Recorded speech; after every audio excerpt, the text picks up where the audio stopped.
Comme je disais ce matin, allons sur l'autre rive, après la multiplication miraculeuse du pain et des poissons, la foule a voulu faire de Jésus leur roi, un roi terrestre et temporel. Mais Jésus n'est pas venu pour ça. Jésus est venu pour servir. Sa royauté est dans le service. Sa royauté est dans l'amour.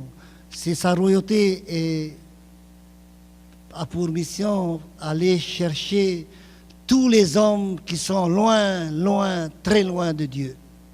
Là, sa mission. Passons sur l'autre rive parce que Jésus ne voulait pas rester dans ce contexte humain. Vos pensées ne sont pas celles de Dieu, sont des hommes. Alors il demande à ses disciples, ils semblent aller de l'autre côté. Pendant que lui, il allait prier sur la montagne. Et tout d'un coup, les disciples étaient pris dans une tempête, avec des grosses vagues et des vents violents. Parfois, les épreuves sont violentes. Les épreuves nous agressent spirituellement. Et c'est là que nous crions vers Jésus. Voyez comment Jésus, il nous aime. De sa montagne, il nous a vus, c'est-à-dire de son ciel. Il a vu que nous sommes, où les disciples sont en difficulté. Ils ont des problèmes familiaux, problèmes de couple, des pères avec les enfants, ou la mère avec leurs filles, ou les beaux-fils et belles-filles avec la belle-mère et leur beau-père, n'est-ce pas? En tant que chrétiens, nous ne sommes pas exempts des problèmes du monde parce que nous sommes croyants, parce que nous sommes pratiquants, nous ne serons pas attaqués, nous n'aurons pas des problèmes financiers, nous n'allons pas perdre notre travail parce que je suis catéchita ou tiatono. Non, Jésus ne change pas le cours du temps. Mais il nous promet sa présence, il nous promet son assistance, il promet aussi qu'il sera toujours avec nous jusqu'à la fin du monde. C'était son héritage. Voilà le cadeau qu'il nous a donné. Quelle que soit la vie que vous allez mener, si vous croyez en moi, si vous êtes mes disciples, jamais je vais vous abandonner. Je serai toujours avec vous.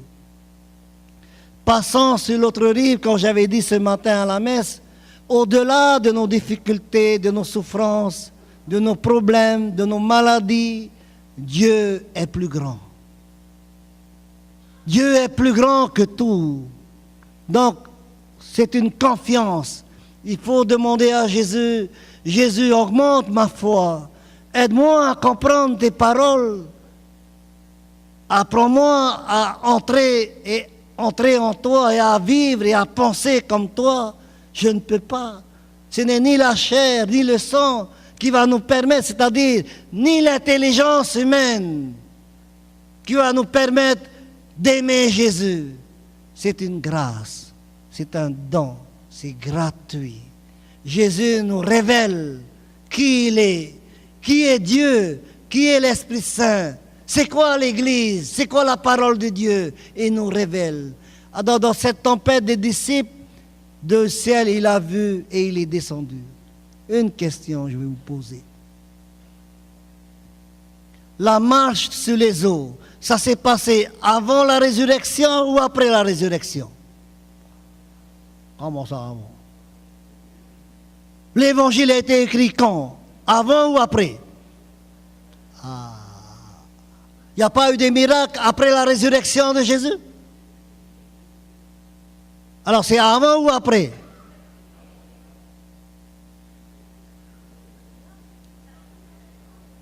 Papouya ou tout?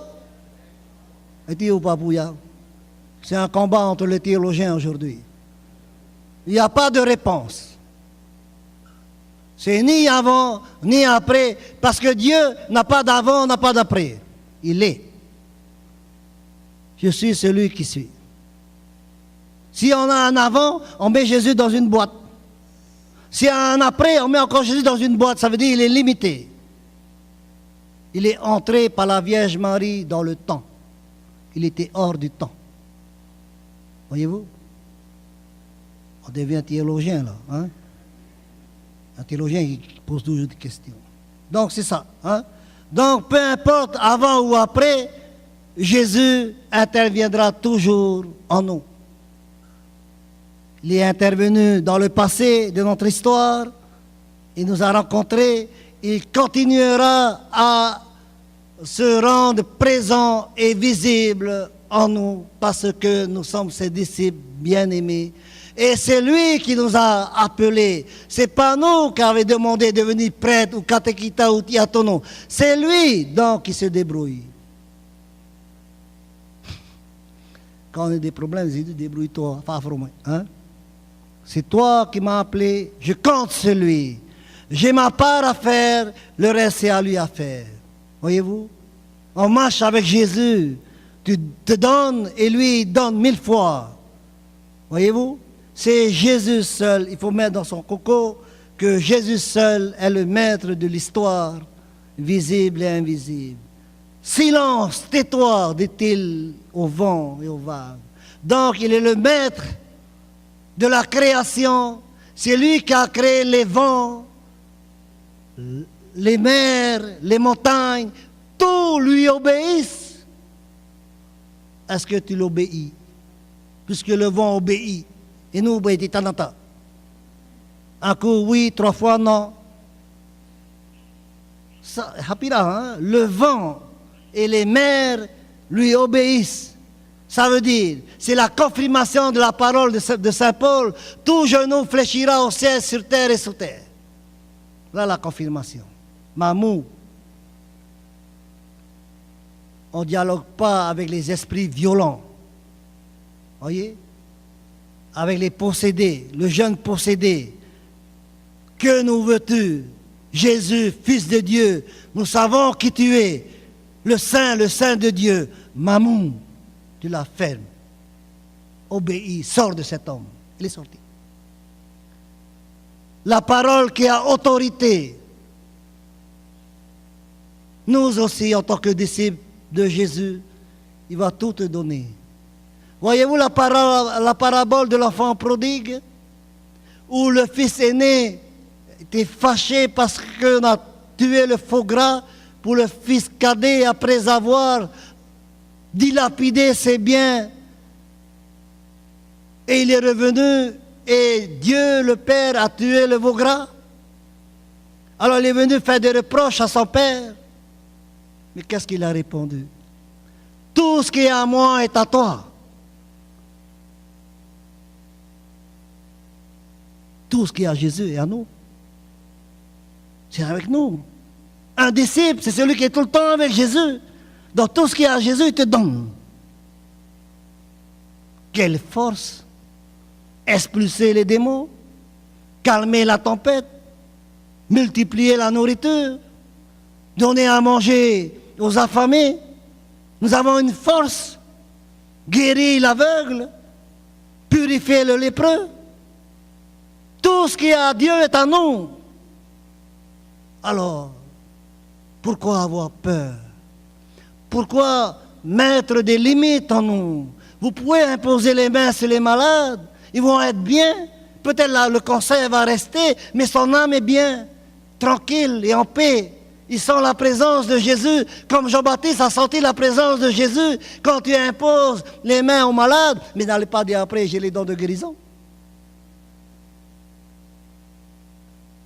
Bénédiction, des paroles qui font du bien. Voilà ce que ça veut dire. Bénédicter sont des paroles qui font du bien. Ce n'est pas le propre du prêtre, c'est de tous les chrétiens, disciples de Jésus. Jésus te donne tout. Ce qui est à moi est à toi. Le ciel est à toi. Marie est à toi. Le sacrement est à toi. L'église est à toi. L'Eucharistie est à toi.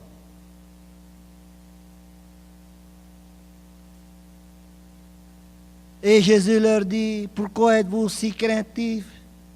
N'avez-vous pas encore la foi? La foi qui déplace pas les montagnes, les foules. Les montagnes, c'est deux. La foi qui déplace les cœurs durs, qui déracine les âmes. Les gens ancrés dans leur pauvreté, dans leur ignorance, dans leur anétécrito. Tu peux les déplacer si tu as la foi, parce que Jésus te donne tout. Voilà le disciple de Jésus. Ce qui est à moi est à toi, Père. Ce qui est à toi est à moi. Ce qui est à moi est à toi. Et ce qui est à nous deux et aux disciples. Et Jésus dit, je vous donne tout. Alors, frères et sœurs, avec ces paroles de Jésus qui nous encouragent, aussi bien pour vous et que pour moi, le Seigneur augmente notre foi, n'est-ce pas? On revit là intérieurement, on renouvelle notre croyance, notre manière d'être disciple de Jésus et d'être prêtre. Même les vents et les mers lui obéissent. Qui est cet homme qui enseigne avec autorité? Nous n'avons jamais vu de pareil.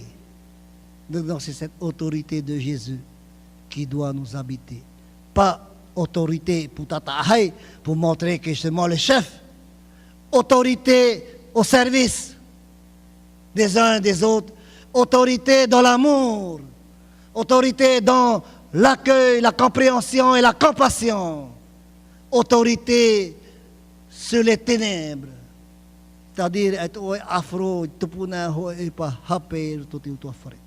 ne veux pas. Là, l'autorité parentale. Vous avez une autorité légale qui vient de Dieu dans le couple, dans le papa et la maman. Une autorité qui vient de Dieu. En plus, vous êtes chrétien, c'est 7 fois plus fort encore. Le centuple, 100 fois plus fort. Ce que nous allons recevoir, c'est les charismes avec autorité.